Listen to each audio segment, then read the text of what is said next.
in Osama City. You're watching One TV News Channel. One TV News Channel. Serving you with information, news, sports, and public affairs. One TV News Channel. One TV News Channel. Serving you with love. Ang telebisyong pangmasa. One TV News Channel. One TV News Channel.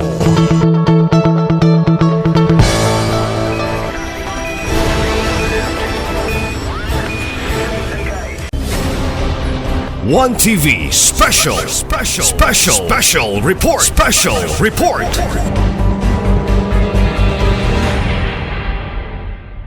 Once again, good evening, Osamis!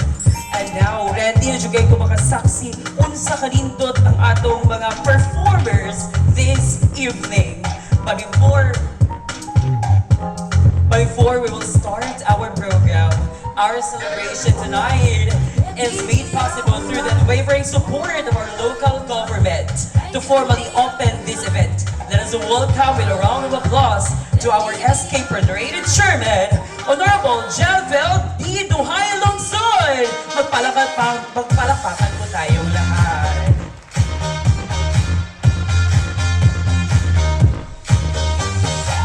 Thank you, Sir MG. May gabing isa tanan. Paduko lang ko arik yung marag na ang crowd. May gabi! Ay sir, may gabi. Hip hip! Hooray! Kumusta? Nakapanihapon? Wala na kulbaan? Wala na hadlok? Mudaog man kaha? Pinayabang sa costume? Wala. Kagisa ka shoulder. Ang teacher, ang barangay. Ginana mo kapalangga sa inyong barangay yung sa inyong teacher. Kaya yung tanan, mayong gabi, unas tanan akong pagtahod, pagyukbo sa ako ang mayor, sa syudad sa Osam, is Mayor Sam Norman Go Fuentes. Sa kailas itong mayor, ang kaila. And of course, ato ang gobernador sa probinsya, Governor Henry Sevilla Waminal, ato ang Congressman Ando Waminal, our Ascenso Pinoy Congressman Indy Waminal. Tuguti ko nga, ako lang sa ang naakaroon para sa pag-welcome kaninyong tanan, ng mga kabataan. And of course, mga bisita nga naa karon, in behalf sa ato ang IDCOM Chair, Councilor Cecil ko, nga mo welcome unta supposed to be karong adlaw, but dunay mga kakulian importante nga gilakaw. That's why ako lang sa ang naa karon as the NAPOD, Chairman sa Committee on the Youth, kundi in karon ang mga kabataan and a member of the local school board. So karon atong gipahigayon ang opening sa Christmas Carol Singing Contest. Gihimo ni sa Censo Osamis Administration aron sa ingon nga sa pag-support nato ang mga bag-ong kabataan para mahinahinay ka-develop ang ato ang gipataguan nga mga talento. Niadto nakalabay nga semana, nag-kick off pud ta, nagsugod ang LGU Osamis sa ato ang kining Battle of the Bands, no? Pagsuporta sa mga bag-ong sudong, bag-ong kanang tawag aning bag-ong nga mga talentado nga mga kabataan-unan kay mao man tumong og tinguha sa atong kanunay Ascenso Osamis Administration ang pagsuporta sa ato ang mga local talents nga unya pohon kita na ang maabot sa mga laging mga national ug mga international, no? Pilari palad sa unggoy walag tuo.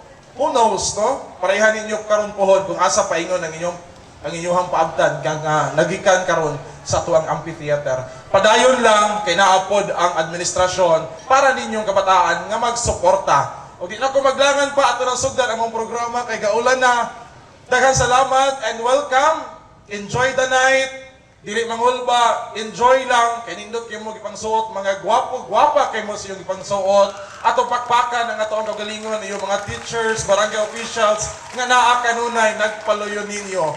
Ayaw mo kabalaka kay naa kanunay ang LGU para sa mga kabataan-unan sa syudad sa Osamis. So kaninyong tanan, maayong gabi kanatong tanan, Merry Christmas and advance Happy New Year. Master's degree in Guidance and Counseling. Candidate for Doctor in Counseling. A registered guidance counselor at Schools Division of Tangub City. Aside from being a school counselor, he is also a former artistic director of Lausanne University Singing Society, a member of Philippine Chorale Directors Association, music director of Special Program of the Arts Recital of Tangub City National High School, piano accompanist of Vocal Lumiere Division Choir of the Tangub City Division, a vocal coach of LSU Teatro Gendingen, music director Bayang Munti, a musical play based from the songs of Miss Bayang Varias, performer of Philippine Education Theater Association in Quezon City, Manila, sound designer and producer of projects commissioned by Japan Foundation Cultural Center of the Philippines, and National Commission of Culture of Arts, a cappella open performer and participant trained by Maestro Ryan Cayabyab. Our first judge is no other than Mr. John Lyric Poligratis. A hand, please. Thank you so much, sir, for having us here. Kay ginahanglan dyan yung mga kuan nga mga judges. And our second judge, dili magpalupig, a Doctor of Education, Instructional System, and Resource Management, University of San Jose Riquiletos, Cebu City, Associate Professor 3 at Northwestern Middle State College of Science and Technology, Tangub City, Resident Conductor of an MSc Choral, NMSCST Choral, member of Association of Culture and Arts Educator of Philippines, Mindanao representative, won several competitions in the Mindanao Association of State Tertiary Schools Incorporated, or MASTS, in the mixed choir competition among the 33 state colleges and universities in Mindanao. Regional representative of the National Culture of Arts Festival in 2024 at the Philippine Normal University, Manila. And of course, the champion in the Pasko sa Pamilya Choral Competition in 2024, invitational category, and employee category, and other local-based competition. Our second judge is no other than Mr. Marjan Dauyo. Pagpalapakan po tayo lahat. Oh my gosh, the rain is pouring na, pero at magpadayon siya bunta. And now, the chairman of the Board of Judges, a graduate Bachelor of Music, major in Music Education, and Masters in Music, major in Choral Conducting at Suleiman University, Dumaguete City. A MAPI teacher and a special program in the arts vocal coach, conductor of vocal luminaire DepEd Tangub City Division, and currently a choir master at the Misamis University Choral. Composer, arranger, producer, and music chairman of the Oscars Music Center. Winning voice coach in the recently concluded National Presa Games 2025 solo singing competition held at Tuguegarao City, Cagayan Valley. Our chairman of the Board of Judges, Mr. Oscar Iborla Jr. Thank you so much, judges. And now, let's see the criteria for judging.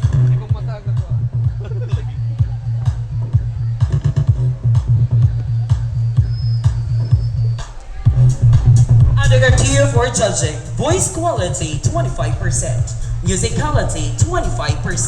Mastery, 15%. Staging, 10%. Costume, 15%. Overall impact, 10%. A total of 100%. I think ready na to ang first performer. Ready na, ready na? Aha. Oh my gosh. Indeed, ready na kayo. And now let the Battle of Christmas Carols begin. With our first carolers are ready to surface the halls with their melody. Please welcome Misamis Annex Integrated School!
Wow, what a beautiful start to our competition. That is Miss Samis, a next integrated school. Magpalakpakan po tayo lahat. Where are? Asa ba ang mga tagaan? Miss Samis, a next integrated school?